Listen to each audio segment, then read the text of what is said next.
अस्सलाम वालेकुम dear students, उम्मीद है आप सब खैरियत से होंगे। लास्ट टाइम जो है हम प्रीफिक्सेस के बारे में पढ़ रहे थे और उम्मीद है आपको काफ़ी कुछ समझ लग गया होगा कि प्रीफिक्सेस और साइंटिफिक नोटेशन जो है वो क्या चीज़ होती है। उसके अलावा मैंने आपको कुछ होम टास्क भी दिए थे, उम्मीद है वो भी आप लोगों ने कर लिए होंगे।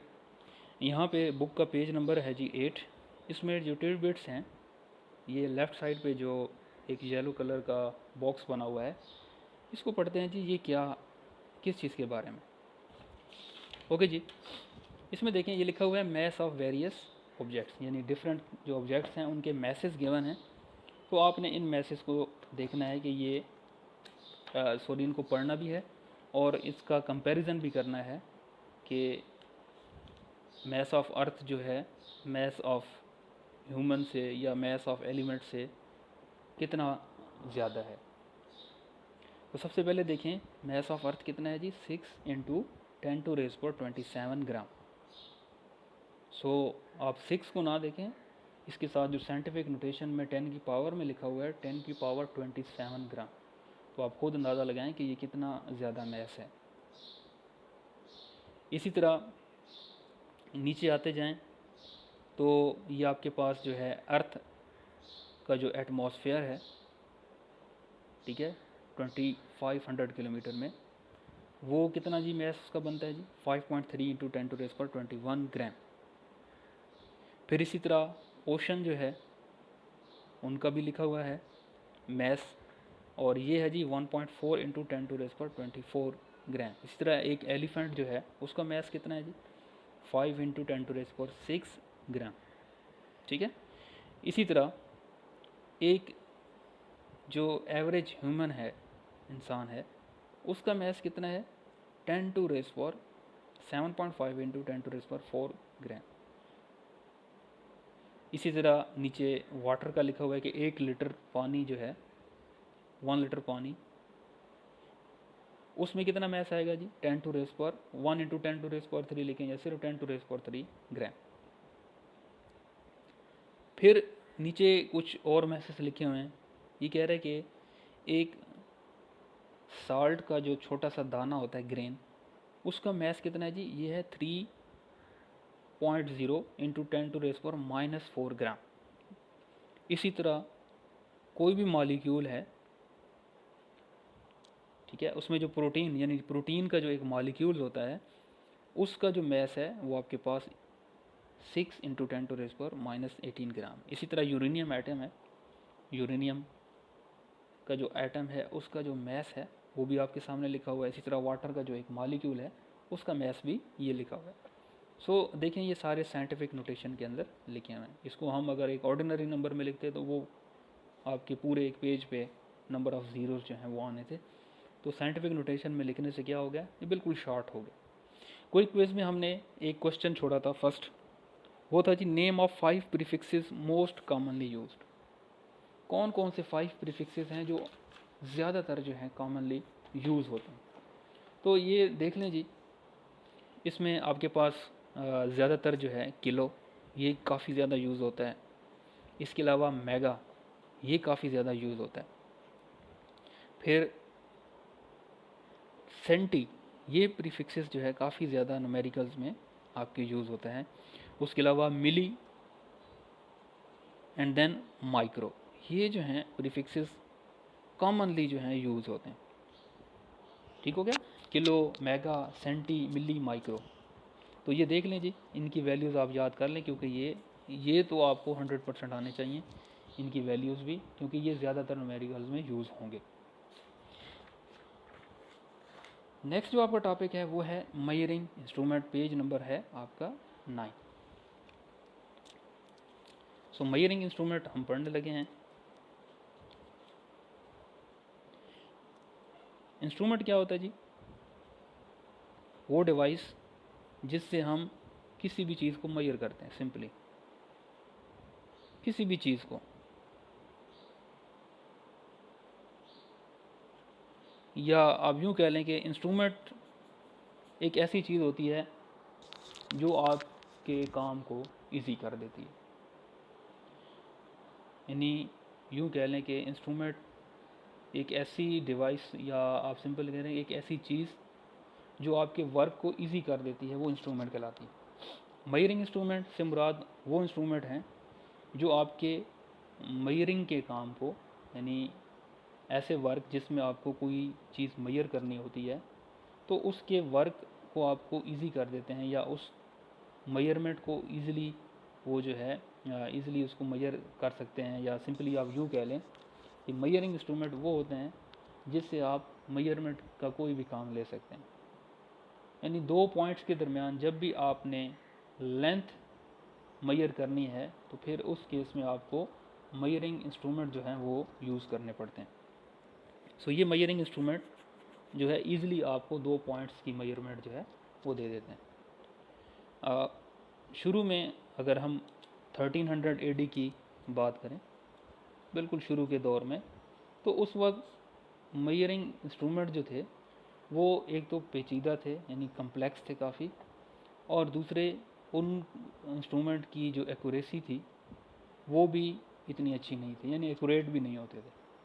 तो उस वक्त जो ज़्यादातर मेजरिंग इंस्ट्रूमेंट यूज़ होते थे उसकी अगर बात करें तो उसमें सनडियल है, ठीक है, ये एक मेजरिंग इंस्ट्रूमेंट था। उसके अलावा वाटर क्लॉक है, ये भी एक मेजरिंग इंस्ट्रूमेंट था। और इसी तरह दूसरे किस्म के मेजरमेंट इंस्ट्रूमेंट जो आप यूँ कह लें कि टाइम को मेजर करने के लिए यूज़ किए जाते, ठीक है। सो ये सनडियल बेसिकली क्या है, ये एक आप यूँ कह लें ये भी टाइम को मेजर करने के लिए था, डे को मेजर करने के लिए बेसिकली था। ये किस किस्म का होता था जी, ये आप यूँ कह लें कि पुराने दौरों में दिन के औकात को पता करने के लिए, यानी इस वक्त जो है क्या टाइम होगा या दिन का कौन सा पहर चल रहा है, जैसे कहते हैं ना हम दोपहर सहपहर, तो ये इंस्ट्रूमेंट जो है ये उस वक्त यूज़ किए थे। वर्किंग प्रिंसिपल क्या था, सिंपल इसका वर्किंग प्रिंसिपल ये था कि ये सन की शेडो से, यानी धूप के से जो साया बनता है, जस्ट लाइक यूँ कह लें कि यहाँ पे एक हम पॉइंट रख देते थे, ये यहाँ पे मैंने एक बिलफर्ज लकड़ी रख दी है, तो यहाँ पे अगर सन है तो इसका शेडो जो है इसके पीछे बनता था यहाँ पे। सो इसके शेडो से हमें पता चलता था कि अब ये सूरज जो है यानी दिन कितना रह गया है, या शाम होने वाली है, या दोपहर का टाइम है, तो इसके शेडो से जो है हमें पता है। इसका सिंपल एक्सपेरिमेंट आप लोग घर पे भी कर सकते हैं कि आप एक सिंपल एक पेंसिल को या लकड़ी को दरमियान में खड़ा करें और उसके पीछे देखें, तो उसके पीछे जस्ट लाइक इस तरह राउंड में नंबर्स लगा दें, ठीक है। और इससे आपको शेडो से पता चलेगा कि अगर ये शेडो यहाँ पे है तो इसका मतलब इस वक्त ये टाइम चल रहा है। उसके साथ बेशक टाइम आप अभी मेंशन कर दें, इसी तरह शाम के वक्त उसका शेडो इधर होगा तो टाइम मेंशन कर दें कि अभी ये 7 का टाइम, तो आप उस शेडो से जो है आपको पता चल जाएगा कि दिन कितना टाइम रह गया, यानी शाम होने में या रात होने में कितना टाइम रह गया। तो ये एक पुरानी टेक्निक थी जिससे जो है टाइम का पता चलता, यानी जिससे वो दिन का अंदाज़ा लगाते थे कि दिन अभी कितना रह गया है, ये शाम होने में कितना टाइम रह गया है। तो ये बेसिकली पुरानी टेक्निक थी। इस तरह वाटर क्लॉक जो है, वाटर क्लॉक भी एक टाइम मेजरिंग डिवाइस थी, ठीक है। सिंपल सा उसका अगर हम देखें तो वाटर क्लॉक कैसे थी जी, जस्ट लाइक ये कुछ इस तरह की थी जी, दो यहाँ पे यूँ, ठीक है। तो यहाँ पे क्या करते थे, सारा वाटर को जो है फिल कर देते थे, इसके अंदर सारा क्या है जी, वाटर। अब यहाँ पे एक छोटी सी ओपनिंग होती थी, यहाँ से वाटर जो है, पानी जो है कतरों की सूरत में नीचे गिरता था यहाँ पे।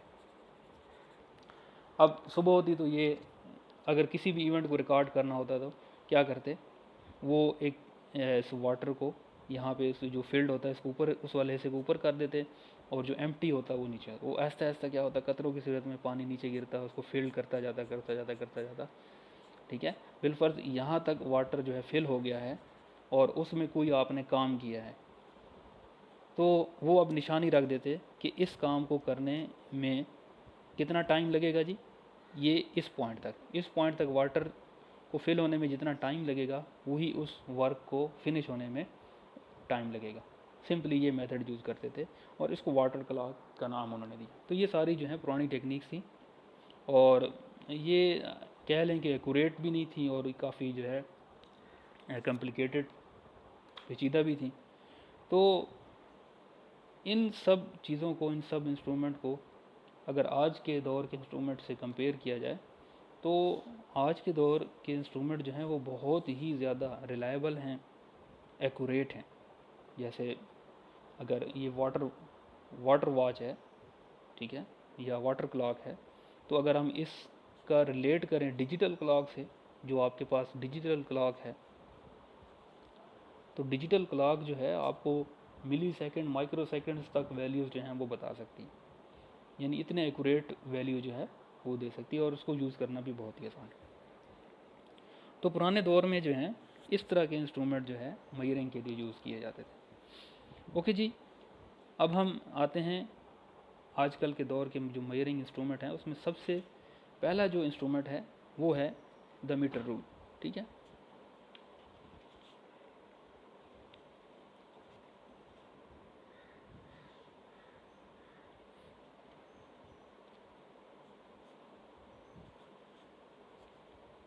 ओके जी, the metre rule just like आप जिसे हम अपनी ज़ुबान में फुट्टा कहते हैं सिंपली, ठीक है।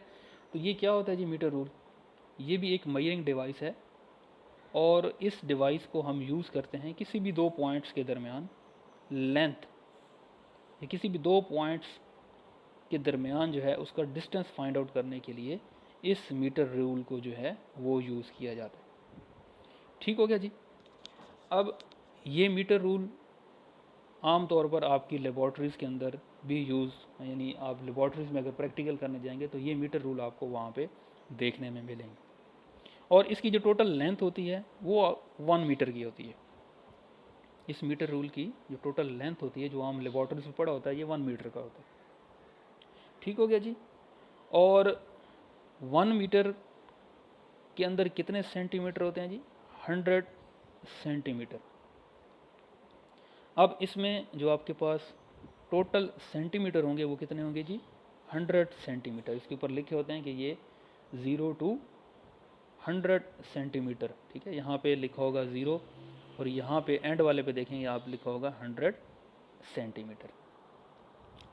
टोटल इसकी लेंथ 1 मीटर, और 1 मीटर के अंदर टोटल कितने सेंटीमीटर हो गए? 100 सेंटीमीटर। ओके जी। अब हर सेंटीमीटर जो है उसके अंदर 10 यानी 10 छोटी छोटी लाइंस होती हैं। आप देखेंगे कि हर 1 सेंटीमीटर के अंदर जो है वो 10 उसको पार्ट्स में डिवाइड किया हुआ है, यानी 0 है, उसके बाद अगर आता है 1 सेंटीमीटर, तो इनके दरमियान जो है आपके पास 10 लाइंस जो हैं, 1 2 3 4 5 6 7 8 9 एंड दिस विल बी 10। सो आपके पास ये टोटल जो हैं 10 लाइंस होंगी। सो ये 10 लाइंस जो हैं, ये 1 जो लाइन है ये 1 mm को शो करती है, यानी 1 मिलीमीटर को। इसका क्या मतलब हुआ? इसका मतलब ये है कि एक जो सेंटीमीटर है, 1 सेंटीमीटर, उसके अंदर अगर 10 मिलीमीटर हैं, यानी 10 लाइंस हैं, तो उसका मतलब 10 मिलीमीटर। तो इसका मतलब यह है कि इसको मैं यूँ भी लिख सकता हूँ कि 1 सेंटीमीटर के अंदर कितने मिलीमीटर होंगे? 10 mm। ठीक हो गया जी।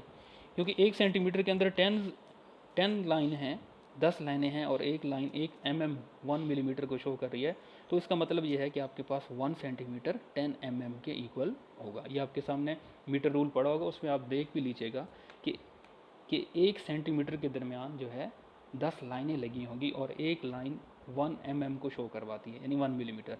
तो इसका मतलब 1 सेंटीमीटर आपके पास 10 mm के इक्वल होगा। क्लियर हो गई ये बात? ये कंप्लीट मीटर रूल 1 मीटर का होता है, जिसके अंदर 100 सेंटीमीटर होते हैं, और 1 सेंटीमीटर के अंदर 10 mm होते हैं, यानी 10 मिलीमीटर होते हैं। ओके जी। अब ये जो मीटर रूल है ये मिनिमम कितना मेजर कर सकता है? यानी कम से कम 1 mm तक की पैमाइश कर सकता है। देखिए ना, कम से कम वैल्यू क्या है? 0 to 1 mm है। तो इसका मतलब है कि ये जो मीटर रूल है कम से कम 1 mm तक मेजरमेंट कर सकता है। सो अब इसकी मेजरमेंट, कम से कम मेजरमेंट कितनी है? 1 mm। तो इसका मतलब ये है कि ये 1 mm इस मीटर रूल का क्या हो गया, लीस्ट काउंट। क्लियर हो गया जी। बड़ा एक अहम टर्म है लीस्ट काउंट मेजरिंग इंस्ट्रूमेंट्स में या इंस्ट्रूमेंट में। लीस्ट काउंट क्या होता है जी, किसी भी इंस्ट्रूमेंट की कम से कम मेजरमेंट या किसी भी इंस्ट्रूमेंट की कम से कम पैमाइश, या कोई इंस्ट्रूमेंट जो है कितनी कम वैल्यू को मेजर कर सकता है। अब ये जो मीटर रूल है ये कम से कम 1 mm तक मेजर कर सकता है। इससे कम वैल्यू 1 mm से कम की वैल्यू यानी 1 मिलीमीटर से कम की वैल्यू ये मेजर नहीं कर सकता। तो इसका मतलब ये है कि इस मीटर रूल का जो लीस्ट काउंट है वो क्या हुआ जी, 1 mm। ठीक हो गया जी, ये चीज़ याद रखनी है, बहुत इंपॉर्टेंट है। लीस्ट काउंट क्या होता है, किसी भी इंस्ट्रूमेंट की कम से कम पैमाइश, यानी किसी भी इंस्ट्रूमेंट की कम से कम वैल्यू जिसको वो मेजर कर सके, वो उस इंस्ट्रूमेंट का लीस्ट काउंट कहलाता है। अब इस केस में आपके पास ये जो मीटर रूल है ये कम से कम 1 mm तक लेंथ, 1 mm की लेंथ को मेजर कर सकता है। अगर इससे कम वैल्यू की लेंथ मेजर करनी होगी तो ये मीटर रूल जो है उसको मेजर नहीं कर पाएगा। यहाँ तक बात समझ लगी। सो यहाँ पे ये मीटर रूल जो है अब यूँ कह लें कि 1 mm तक मेजर कर सकता है कम से कम, इससे कम की वैल्यू ये मेजर नहीं कर सकता। और टोटल उसकी लेंथ कितनी होती है, 1 मीटर। ओके जी। मेजरमेंट करने का तरीकाकार क्या है, आपने अगर किसी भी चीज़ की लेंथ, 2 पॉइंट्स की लेंथ को मेजर करना है तो आपकी जो आँख है यानी आई जो है बिल्कुल इसके वर्टिकल होनी चाहिए, ऊपर ऐसे सीधी होनी चाहिए, ये आपकी आई। अदरवाइज़ आप इस साइड से देखेंगे, अगर आई यहाँ पे होगी तो फिर हो सकता है कि ये मेजरमेंट आपको जो है, ये जो पॉइंट आपको इस जगह पे नज़र आ रहा हो, तो उस केस में आपकी मेजरमेंट जो है वो गलत हो जाएगी। तो इसको मेजर करने के लिए आई का बिल्कुल स्ट्रेट इसके ऊपर ऐसे वर्टिकल ऊपर सीधा होना बहुत ज़रूरी है। साइड से आप मेजर करेंगे तो आपको जो है वो 2 पॉइंट्स की लेंथ सही मेजर नहीं हो। क्लियर हो गया जी। यहाँ तक कोई भी क्वेश्चन हो तो वो आप पूछ सकते हैं, और जो आपको होम टास्क दिए जा रहे हैं उनको भी आपने अच्छे तरीके से घर में करना है। ठीक है जी, अपना बहुत सा ख्याल रखिएगा। अल्लाह हाफिज़। अस्सलाम वालेकुम डियर स्टूडेंट्स, उम्मीद है आप सब खैरियत से होंगे। लास्ट टाइम हम टॉपिक कर रहे थे मेजरिंग इंस्ट्रूमेंट के मुतालिक, और उसमें हमने फर्स्ट मेजरिंग इंस्ट्रूमेंट पढ़ा था जो कि था मीटर रूल। मीटर रूल मैंने बताया था एक मेजरिंग इंस्ट्रूमेंट है, और 2 पॉइंट्स के दरमियान लेंथ या डिस्टेंस, आप यूँ कह लें, लेंथ को फाइंड आउट करने के लिए इस मीटर रूल को यूज़ करते हैं। इसकी टोटल जो लेंथ होती है वो कितनी होती है जी, मैंने बताई थी आपको 1 मीटर होती है। ठीक है, और 1 मीटर 100 सेंटीमीटर यानी 100 सेंटीमीटर की इक्वल होता है, और 1 सेंटीमीटर के अंदर 10 mm यानी 10 मिलीमीटर होता है। उससे फर्दर आगे जो है वो है measuring tape. Measuring tape just like metre rule की तरह ही होती है, लेकिन इसकी लेंथ जो है वो ज़्यादा होती है। यानी जैसे कि मीटर रूल 1 मीटर का होता है, तो मेजरिंग टेप जो है वो 10 मीटर की भी हो सकती है, 20 मीटर की भी हो सकती है, उसके अलावा 50 मीटर की भी हो सकती है, और 100 मीटर लॉन्ग यानी इतनी लेंथ, इतनी लंबाई की भी ये मेजरिंग टेप जो है हो सकती है। किस तरह दिखती है, ये आपके सामने फिगर है जी मेजरिंग टेप की। इस तरह की आपने अक्सर देखे होंगे, जो मिस्त्री होते हैं या आप देखे होंगे कारपेंटर होते हैं, उनके पास ये इस तरह की टेप्स होती हैं। ठीक है, जो अक्सर जो लकड़ी का काम करते हैं तो वो क्या करते हैं, इसी तरह सिलेंडर्स को, उनकी लेंथ को मेजर करने के लिए ये मेजरिंग टेप का यूज़ करते हैं।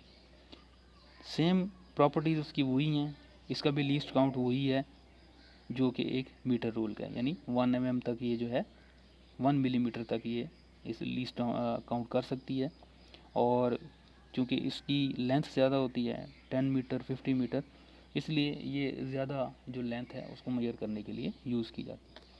मीटर रूल तो सिंपल आप जो है छोटी चीज़ों को मेजर करने के लिए यूज़ करते हैं, लेकिन अगर आपने किसी बड़ी लेंथ को मेजर करना है तो फिर हम जो है इस मेजरिंग टेप को यूज़ करते हैं। ठीक हो गया। ओके जी, मेजरिंग टेप के ऊपर जो है सेंटीमीटर, मिलीमीटर के अंदर भी मेजरमेंट लिखी होती है, लेकिन उसके अलावा इस मेजरिंग टेप के ऊपर इंचेस जो हैं, इनकी इंचेस की आप यूँ कह लें कि इंचेस भी लिखे होते हैं। अब ये इंच क्या होता है, यानी इंच किस चीज़ के बराबर होता है। यानी आप मेयरिंग टेप लेंगे तो उसके ऊपर लिखा होगा 1 इंच, 2 इंच, 3 इंच, ठीक है, ऐसे निशान होगा ऊपर इंच का।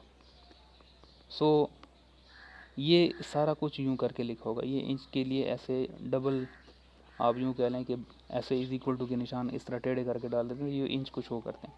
सो इंच क्या होता है, बेसिकली 1 इंच आपके पास इक्वल टू होता है 2.54 सेंटीमीटर के। समझ लगी, ये चीज़ याद रखनी है कि 1 इंच में 2.54 सेंटीमीटर होते हैं। सो कोई भी मेजरमेंट आ जाए इंचेस के अंदर आ जाए तो इंचेस के बाद आप इंचेस को आप सेंटीमीटर में, फिर सेंटीमीटर से आप मीटर में कन्वर्जन आपको आनी चाहिए। ठीक है, सिंपली आप कन्वर्ट कर सकते हैं मल्टीप्लाई करके। 3 इंचेस हैं तो 3 इंचेस में कितने सेंटीमीटर होंगे, 3 मल्टीप्लाई बाय 2.45 सेंटीमीटर। सिंपली अगर 3 इंचेस हैं, ठीक है, तो इसमें कितने सेंटीमीटर होंगे, 1 इंच में 2.5 है तो 3 इंच में कितना हो जाएगा 2.54 सेंटीमीटर मल्टीप्लाई बाय 3। ठीक है, जो इसका आंसर होगा वही 3 इंचेस में सेंटीमीटर आ जाएगा। तो सिंपली ये कन्वर्जन जो है ये बिल्कुल आसान सी कन्वर्जन है, ये आप कर सकते हैं। तो इस तरह हम इंचेस और सेंटीमीटर में, इसी तरह सेंटीमीटर से मिलीमीटर में भी कन्वर्जन, और सेंटीमीटर से मीटर में कन्वर्जन, और मीटर से किलोमीटर में कन्वर्जन, ये सारी कन्वर्जन इंशाल्लाह आप आगे जाके करेंगे भी, सही मैं आपको सिखाऊंगा। ठीक हो गया।